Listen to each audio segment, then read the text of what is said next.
Assalomu alaykum ovsinjonlar, xayrli kun hammaga.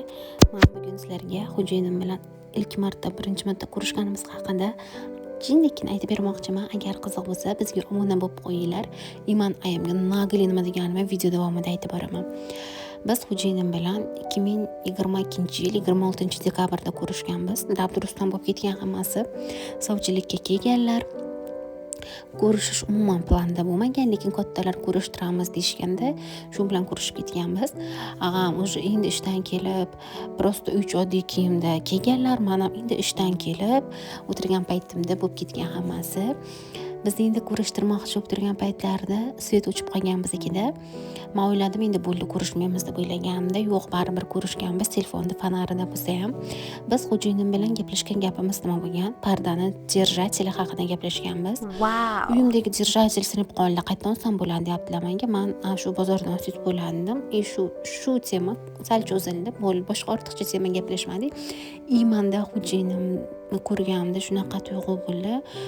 Вообще unaqa tasvirlab bera olmayman-da. Odam haqiqatan yuragi jizdillasachi, umuman boshqacha bo'larkan, hech narsaga umuman qaramaysan ekan.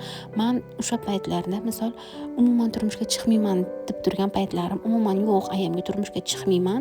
Men qachon o'zim mashina olaman, uy olaman, keyin turmush qilaman deb yurgan paytimda, afsus deya olmayman. Lekin xo'jayinimni shunday ko'rdim. Yuragim jizzillab ketdi-da, men bo'ldi shu balaga turmushga chiqaman deb. Men o'z uverim bo'lganman xo'jayinimga turmushga chiqishimga. Men даже o'ylamadim ham hattoki, balki u balaga yoqamanmi, yo'qmi, balki taqdirimiz bastur deb umuman o'ylamadim ham-da.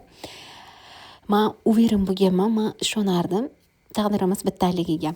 Qaranglarki, 2020-yil ko'rishimizdan 2 yil oldin men xo'jayinimga uylardagi pardani o'zim tikib bergan bo'lganman. O'zim shu xonadonga kelin bo'lib tushib o'tiribman-da. Taqdirni qaranglarda. Ayamga men nagli aytganman. Ayam, nima yo'qmi, turmushga chiqmaysanmi, ma'qul bo'lmadimi deyaptilar ayam menga. Yo'q dedim, men shu balaga turmushga chiqaman. Shu bala menga yoqdi deb ayamga nagli aytganman. Men hattoki ayamdan uyalmadim ham-da. To'g'risini nagli aytdim. Ayam yo'q deb hayronlarda, umuman ishonmayaptilar-da o'zlariga. Ha dedim, shu bilan to'yimiz 10 kunda bo'lib ketgan biza. Qaynonam aytganlar, nima keragi bor? Cho'zib yurishdi, bo'lak oshdi, bo'lgani yaxshi deganlarda shart 10 kunda yig'ishtirib olib ketganlar. Shu bilan bizning baxtli hayotlarimiz boshlangan.